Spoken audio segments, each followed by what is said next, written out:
In the year 1358, during the 100 Years' War, construction began on a castle outside the city of Paris. Today, that chateau, with some renovations over the years, houses a lovely art museum along with spacious gardens and stables. It is known as Château du Châtelet. This is a private collection, but it's open to the public year-round. It represents the second largest collection of antique paintings in France. Only the Louvre is larger. Our conversation in art this month takes a look at a series of paintings in a richly decorated book. It was designed for the use of a French duke whose brother was the King of France. The date of this artwork is 1412 to 1416. The book is entitled Très Riche Heures. It's preserved somewhere in the chateau, but it is no longer open to the public.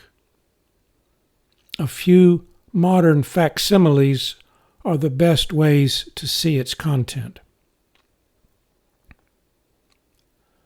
Life magazine published 12 pages of these hand-painted calendars when they appeared in the January 1948 edition.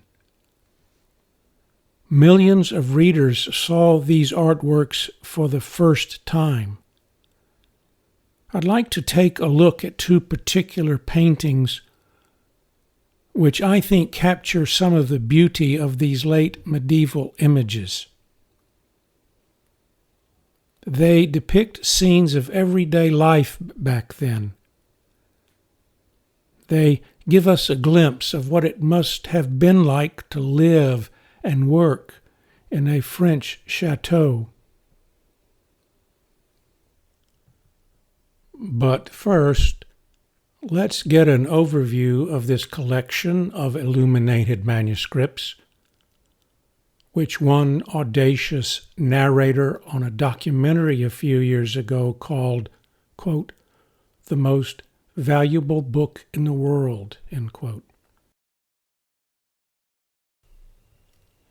Here are 4 ways to look at this Très Riche Heures, according to medieval specialist Sarah Hindman. First, it's a private devotional book, not intended for public use. Second, it was created especially for one person, the Duc de Berry, also known as John of France, 1340 to 1460. He was one of the great art patrons. 3. They were devotional readings for a daily routine of prayers spoken at different hours of the day. We call them books of hours.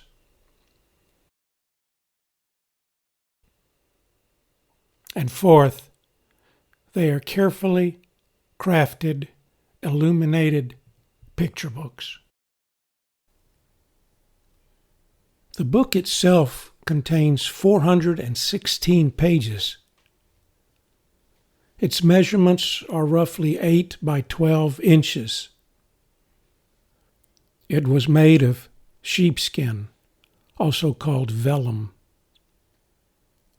It was worked on in 3 different stages over a century of time. The names of those who assisted with the finer details, such as border decorations and coloring of capital letters, have been lost over time.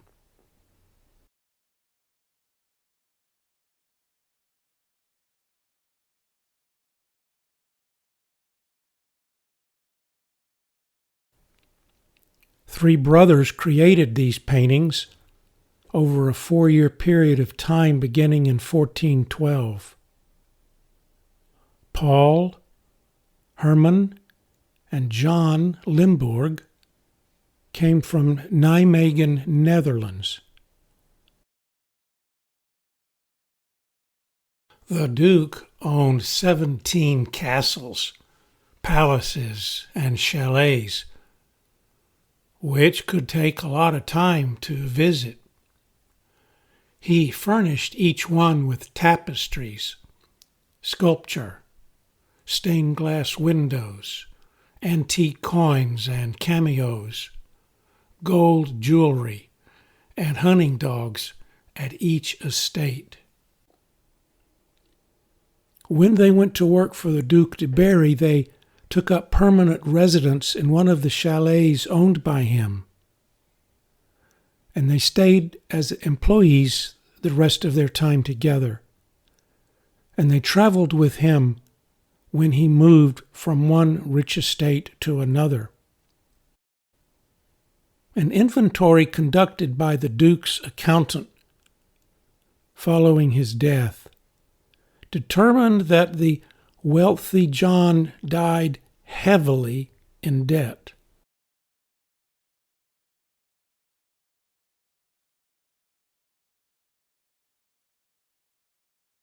Let's examine two of those paintings. One is the first month of the year. The second is the month of February. The first month of the year shows a painting. It is often called a miniature, even if it happens to be rather large, like this page, which is 8 inches by 12 inches. In the foreground, we see a typical activity for a season of the year. In the month of January, it is the gift-giving season. You remember that song you'd sing during the Christmas season, the 12 Days of Christmas? Well, that's what's going on, in large part, here in this scene. The Duke and his court are exchanging personal gifts with one another. Members of the royal family and friends were invited to a celebratory feast where gifts were shared. The Duc de Berry, John, is seated here. He's dressed in a royal blue gown. It is embroidered in gold. He has an expensive fur cap on his head, made of prime beaver pelt. He watches his guests arrive. John is positioned in front of a large, expensive tapestry. Visually, this tapestry might seem odd to us. It's depicting the ancient Greek Battle of Troy. But note that the soldiers are dressed in 15th century French battle gear. Perhaps it's John's way of saying, you know, the only people who deserve to be highlighted in this story are the French, because the French deserve to be part of such a memorable historical battle. Symbols of national pride and power abound, even if only subtly. And not to be missed is the golden-colored fire screen behind the Duke. It's acting almost like a divine halo. This guy is important. The red-robed gentleman here is a priest, the court chamberlain. His job is to oversee the royal household and to tend the needs of all visiting guests and dignitaries. Notice his flowing robe, just like that of his colleague the Duke. Both of these robes are a bit larger than they really need to be. You could easily trip on them if you tried to get up and walk in them. But for a painting, they were significant. It showed these were people of wealth. Even the banquet table could not contain the length of their robes. And now an announcement comes forth. Courtiers, approach, approach. Receive now your gifts from the Duke. You can see those two French words, approach, approach, painted into the imagery. The feast begins. Strapping young knights of the court sample the roasted boar delicacies and other wild game. Beautifully groomed and manicured dogs, small dogs, roam the tabletop at will. Even pets know they benefit from court privilege. The three Limburg brothers may have depicted themselves in this scene. Paul, it has been suggested, is the one in the bright red, fashionable headdress. He obscures his brother right behind him. The third brother, wearing the gray cap, stands directly above them. These brothers appear in other books of hours that they produced for the Duke's court. At the front of the table, three court officials can be identified. The first is the cupbearer. Dressed in blue on the left, he faces us. To his left, dressed in beige with a brown cloak, is the pantler. A pantler is a court servant who oversees the food pantry. That's a position of responsibility. They had no refrigerators. All they had was one large food pantry. And he was in charge of all those items. Various loaves of breads and delicacies to be served. He'd better do his job right, or he would not last for long. The gentleman to his right, robed in green with sashes of white and red, and holding a carving knife, is the noted esquire, the legal counsel for all issues of law.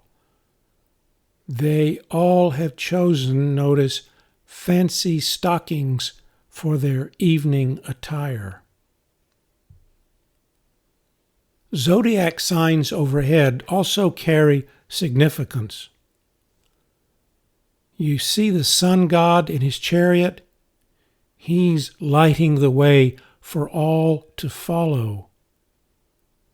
Another reference, perhaps, to the Duke. The 12 signs of the zodiac, one sign for each of the 12 months depicted in art, and the emphasis on astrology were all part of the Duc de Berry's interests.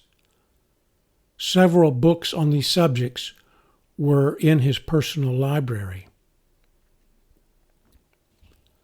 Some months, by the way, are more elaborate than others.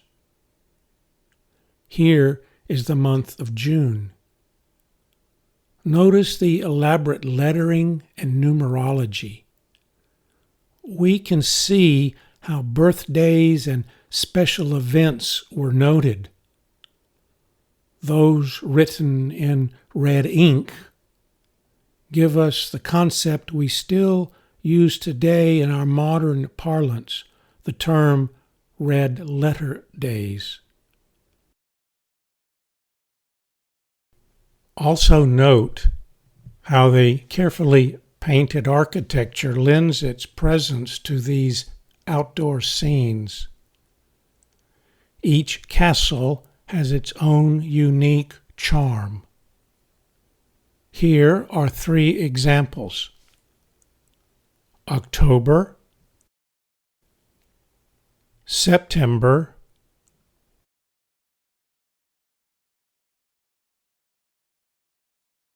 and June.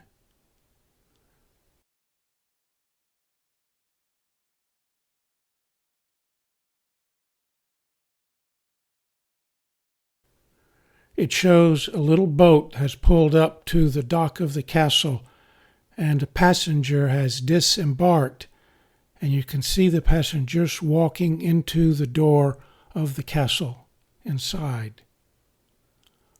That's a really neat little gesture I think the Limburgs have added. A private water taxi. Those who live in castles get a direct cab nonstop to and from downtown Paris.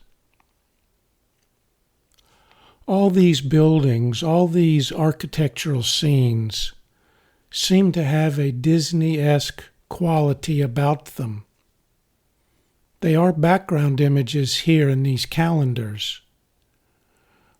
But as background images, these Limburg paintings would simply be beautiful masterpieces just by themselves.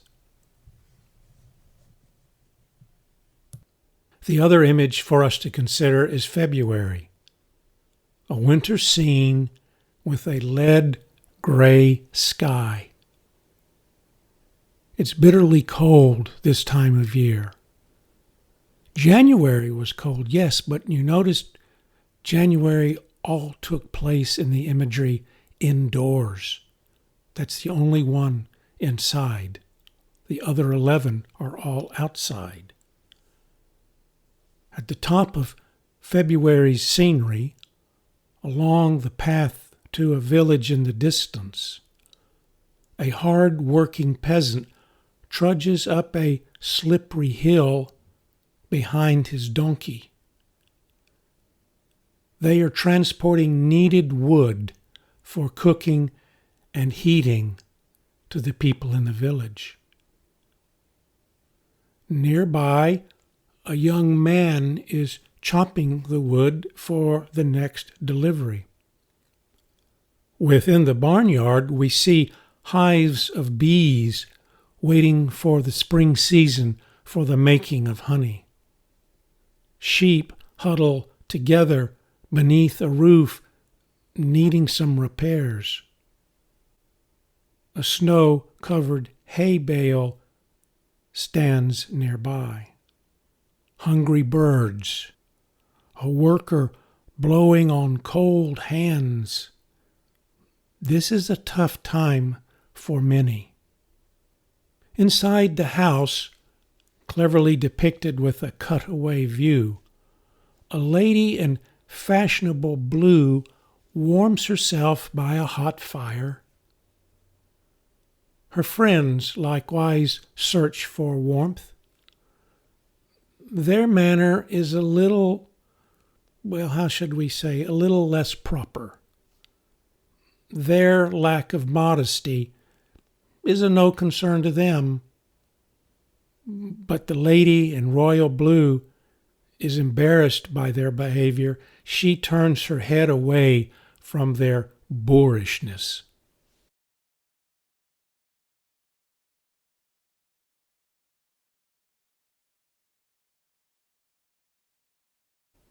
I wonder if the Limburgs here are commenting on the differences of classes that we see throughout this book. In this book of Hours, colors of bright blues and shining, sparkling imagery for all to see were in medieval times clearly signs of great wealth. Only the uber wealthy could afford to import the blue pigment known as lapis lazuli all the way from Afghanistan. The Limburg brothers knew that these blue powders were more expensive than even gold.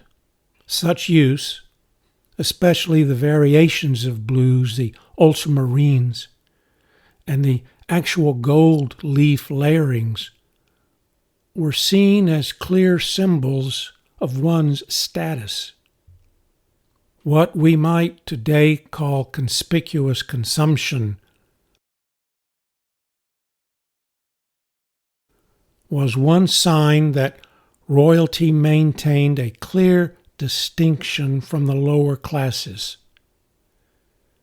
It was one way to maintain a stratified social order. Do you see in this next scene from the month of August two classes of French society clearly evident? In the foreground, a hunting party is setting off from the castle. Attendants prepare for the release of 4 very well-trained falcons, a popular sport for the elite. The white horse I find especially grandiose, matching the status of its grandiose rider. Falconry, the reason for this outing, symbolized aristocracy's favorite pastimes. It complemented the royal collection of exotic animals, monkeys, camels, and ostrich.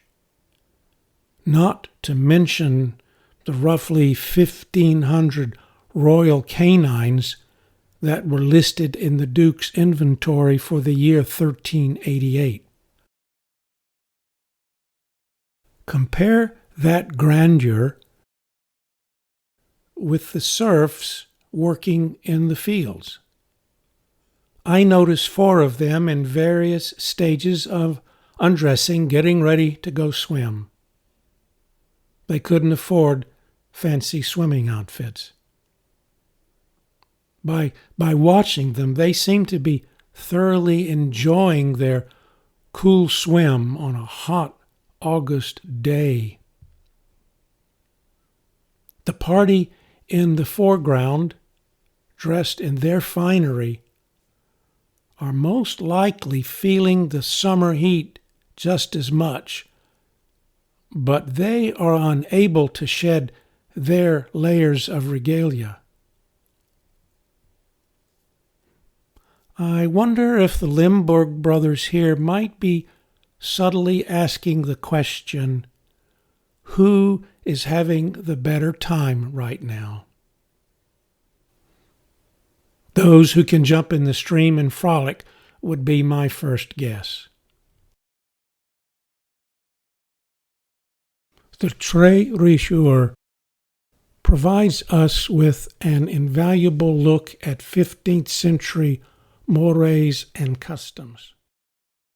But this art book also captures, I think, an undertone of something less than an ideal world suggested by these images. Not all was as it appears. The images intentionally hide the heavy burden of taxation. First, to finance the Duke's limitless spending every year, and second, to cover the ever-increasing costs of maintaining the 100 Years' War with England. Those 2 taxes and their crushing burden were significant. In recent years, research by scholars in various areas of studies has shown that the Duc de Berry had a strong need, if not a compulsion, to own things. His need to acquire people, places, and things becomes evident. The acquisition of thousands of jewels in his treasury, which cost just as much as all the castles that he built. The vast collection of sacred relics that he desired. Things like the fragments of the nail from the cross of Jesus that the Pope gave him in 1384. And then there's the chalice, the cup from which Jesus drank at the Last Supper. There is a thorn from Jesus' crown of thorns. It was encased in an elaborate golden enameled reliquary. It's now in the British Museum in London. And perhaps the strangest acquisition, the whole head of one of the thousands of infants massacred by King Herod following the birth of Jesus.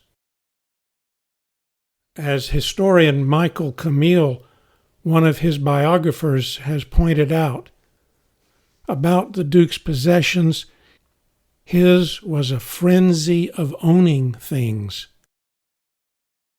That included people. His peasant subjects, we might say, were also his objects. His 1,000 serfs and all their possessions. It has to do with the exchange of gifts on New Year's Day in the year 1408. We know from inventories that Paul Limburg received a golden ring from the Duke. It was inset with an emerald in the shape of the Duke's favorite symbol, a mighty bear.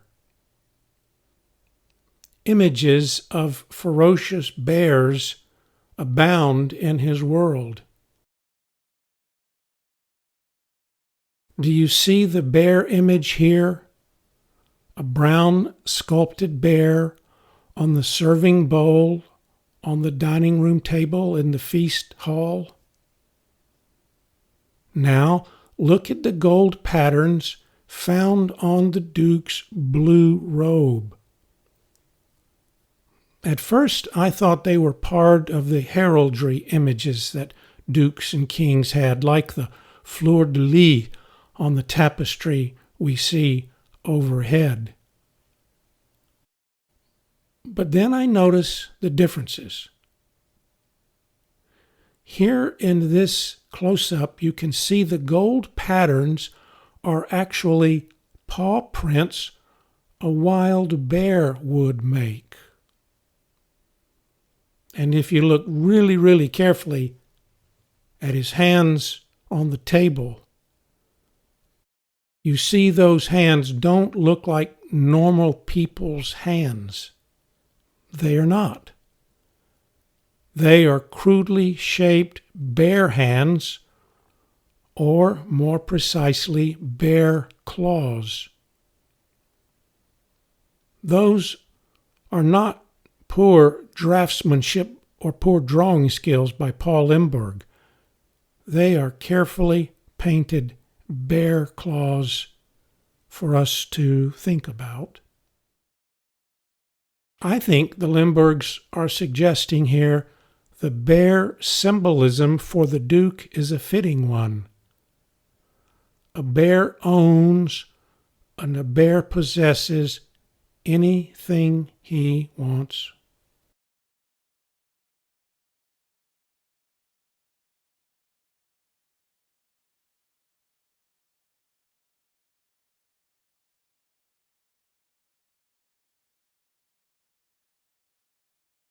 But also that Christmas season, that gift-giving season, Paul Limburg also received one other item, whether he wanted it or not. When the Duke tells you to accept something, you do as you're told. The second gift was an 8-year-old heiress, a young girl. She was the daughter of a French merchant. The merchant's name was Gilles de Mercier. The 8-year-old girl would be Paul's bride. John, the Duke, had the girl abducted and locked up in a castle when her mother refused to allow the marriage. History does not tell us what the outcome was. But we do know that wrapped presents were not the only thing changing hands each January. Michael Camille, the historian, concludes with these words: "The medieval world of royalty, its culture of extravagance, its need to control others, was always lying just under the surface of 14th and 15th century Europe, and France in particular." What can we say about the legacy of Très Richour? I think we can say that the legacy of this book of Hours is complex, multifaceted, and still unfolding. We know this book of Hours is in a museum outside of Paris, but no one is allowed to see it. It was indeed intended to be private, and so, it seems, it is now. We know the three brothers, Paul, John, and Herman, died, along with their patron, John the Duke, in the summer 1416, when the plague swept through their community. We know the calendar sections, like the rest of this manuscript, remained unfinished and took 100 years to be completed by additional French artists. We know the Duke's personal life was also an authoritarian rule over others, perhaps common in his day, or even now. We also know that we should acknowledge the efforts made to create and preserve great works of art during this era. Perhaps the most important thing that we can say is that just having this book survive into the 21st century is quite extraordinary. The harshness of the medieval world,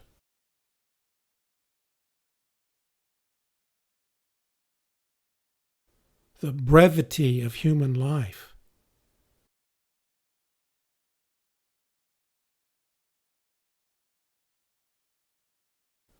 the burdens the average person had to bear, remind us that what the Limburg brothers left us is without a doubt one magnificent artistic masterpiece, if ever there was one.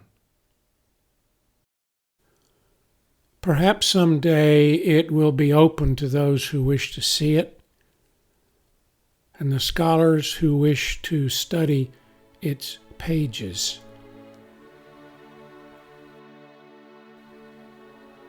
Thank you for watching.